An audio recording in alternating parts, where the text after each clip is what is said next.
灯光昏暗，手到处摸索，我们的思路转的和其他每样东西一样快。是的，我们在谈论性，我们都知道外面发生了什么，但直到最近，我们才意识到里面发生了什么。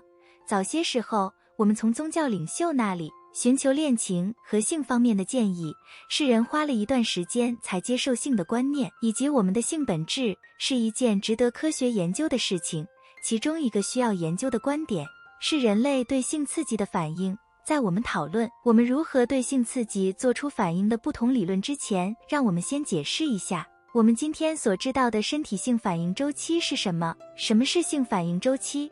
简单的说，性反应周期就是人在精神上和身体上对性刺激的反应。当我们谈论性反应模型时，谈论的是大脑如何对性刺激做出反应，以及它如何为性做准备，在我们身体中产生变化。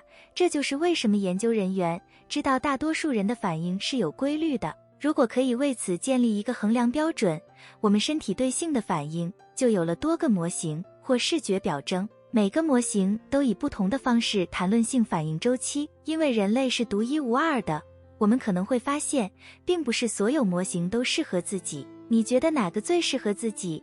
欢迎在影片最后告诉我们答案。马斯特和强生1966年。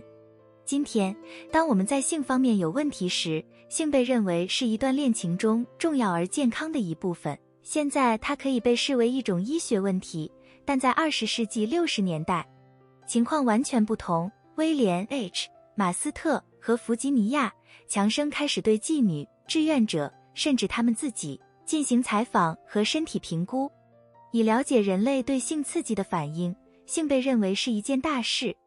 他们的模型对382名女性和312名男性进行了11年的研究。结果显示，性的实际反应分为兴奋、稳定、高潮和消散这几个阶段。那么实际这些是怎么发生的呢？是的，这一切都始于兴奋，这就是性唤起开始的地方。你看到他们穿过房间，双眼紧锁，小心脏扑通扑通直跳。我们可能会开始感受到性兴奋带来的身体变化。当我们到达稳定期时，唤起就会增强。在这个阶段可能会发生性行为或自慰，这是一切都感觉良好的时候。稳定期会一直持续到高潮时，这显然是一个人到了高潮的时候。大多数人可能认为性反应到此为止了，但这时就到了消散的阶段。这时我们的身体开始平静下来，回到兴奋前的状态。卡普兰1979年。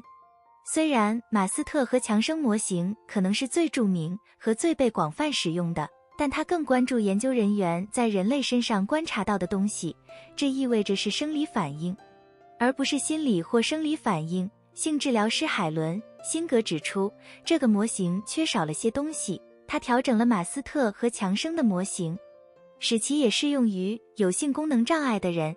他的模型只有3个阶段：欲望、唤起和高潮。在这个模型之前，人们认为性反应只发生在生理上，而不是心理上。加上欲望阶段，人们是否会意识到人类对性的需求或冲动？这个模型出现的时候，性有时被认为是另一种婚姻责任。所以发现它有心理方面的因素是个独特的想法。它让人类认识到性反应始于大脑，而反应是身体。惠普尔和布拉什、麦格里尔1997年。到目前为止，研究人员认为性反应是线性的，这意味着每个阶段都是按顺序依次发生的。但是如果我们不直接回应呢？如果我们重复某些阶段，甚至跳过一个阶段会怎样呢？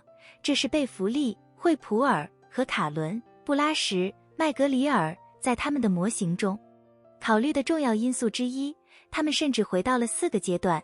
这一次的4个阶段是诱惑、感觉、降服和反思。诱惑包括欲望，所以它可能是开始感到兴奋的诱因；感觉阶段是开始感到兴奋的阶段，甚至是稳定期，在那一刻正在做爱，享受着随之而来的兴奋和感觉。降服阶段是高潮点，反思阶段是消散，但这种反思也包括思考性是否令人愉快。如果不愉快，可能意味着绝对没有下次。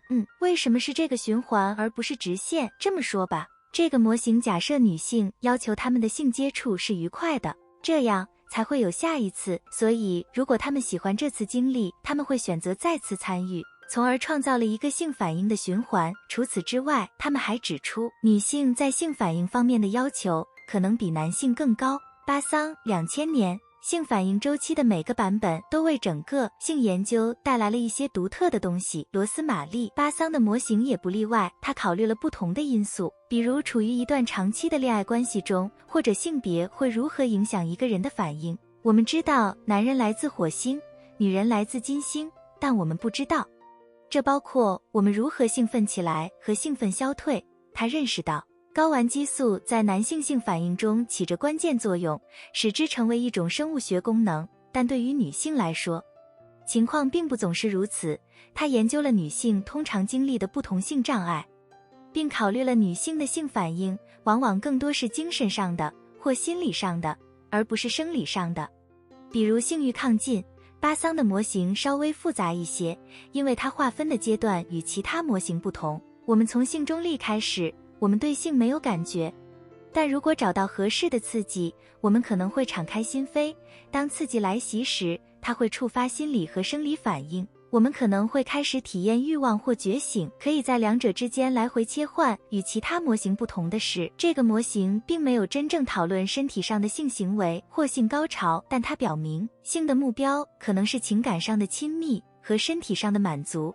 这对一些人来说可能不是严格意义上的性高潮，如果没有亲密和联系，这可能意味着一个人决定不想继续和对方发生性关系。这种联系有助于长期的恋情，在性中立的情况下，意味着可能不会每次都开始做爱。这就是这个模型的要点，它可能不太关注性别，但它确实触及了很多直线模型没涉及到的点。我们说过，性会以某种方式影响每个人。见鬼，这就是每个人都是怎么找到他们的。好吧，可能有小伙伴会想，这包括那些无性恋的人吗？答案是肯定的，包括。连科学都知道包容性很重要。在今日医学新闻的一篇关于无性恋的文章中指出，一些被认定为无性恋的人会被唤醒，一些人会在对与另一个人发生性关系没有兴趣的情况下自慰。还有很多研究要做，还有很多我们可以学习。希望这篇文章能让大家对目前研究如何看待性反应有更多的了解。无论涉及哪种模型，最具性兴趣的地方通常始于大脑，而大脑走到哪里，身体通常也会跟着走到哪里。